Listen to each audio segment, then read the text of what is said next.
धरती बदल रही है, समाज बदल रहा है और उसके साथ बदल रही है हमारी ऊर्जा भी।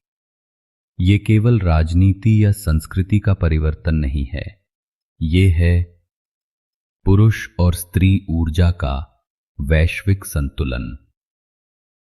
आज की इस वीडियो में हम जानेंगे कैसे हजारों वर्षों से दबा हुआ संतुलन अब फिर से जाग रहा है और ये बदलाव हमारे भविष्य को कैसे नया रूप देगा।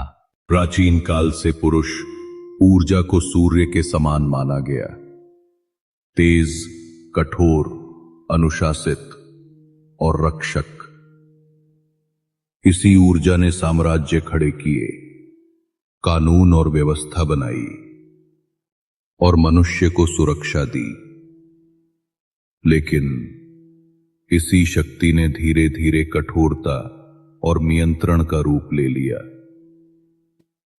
स्त्री ऊर्जा, जो चंद्रमा की तरह कोमल और अंतर्ज्ञानी थी, समाज के हाशिए पर धकेल दी गई। स्त्री ऊर्जा केवल मातृत्व, गृहस्थी और सेवा तक सीमित कर दी गई। उसकी अंतर्ज्ञान शक्ति, उसकी सृजनशीलता और उसका आध्यात्मिक ज्ञान भूला दिया गया। हजारों वर्षों तक यह इम्बैलेंस रहा। सूर्य की ज्वाला तेज होती गई और चंद्रमा का प्रकाश धुंधला पड़ता गया।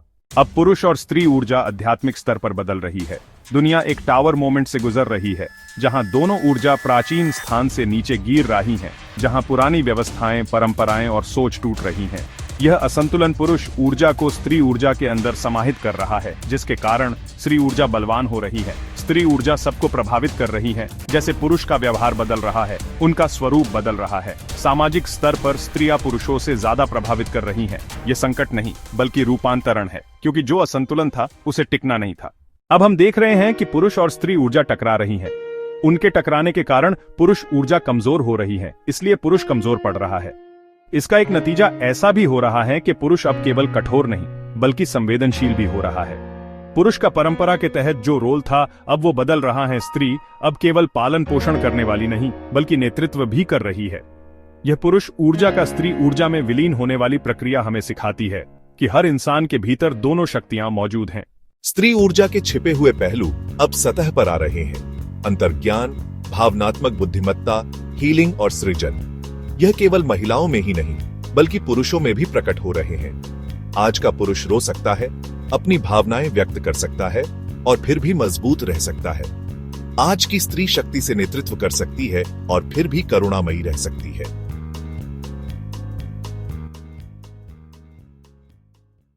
लेकिन हर बदलाव के साथ विरोध भी आता है। पुरानी परंपराएं और संस्थाएं अभी भी इन भूमिकाओं को पकड़कर बैठी हैं। वे कहती हैं, पुरुष ऐसा ही होना चाहिए, स्त्री वैसी ही रहनी चाहिए। लेकिन यह आवाज अब धीमी होती जा रही है, क्योंकि नई पीढ़ी स्वतंत्रता और संतुलन चुन रही है। अब आसमान में आशा का तारा चमक रहा है। यह तारा हमें याद दिलाता है कि सच्ची शक्ति करुणा और प्रेम में है। भविष्य में न कोई ऊपर होगा न नीचे, बल्कि दोनों बराबर होंगे। यही है हीलिंग, यही है होलनेस। मानवता अब संतुलन की ओर बढ़ रही है। पुरुष और स्त्री, सूर्य और चंद्र दोनों मिलकर एक नई धुन गा रहे हैं। यह है नए युग की भविष्यवाणी, जहां विभाजन नहीं, सह अस्तित्व ही हमारा मार्ग होगा और यही संतुलन हमारी असली शक्ति बनेगा।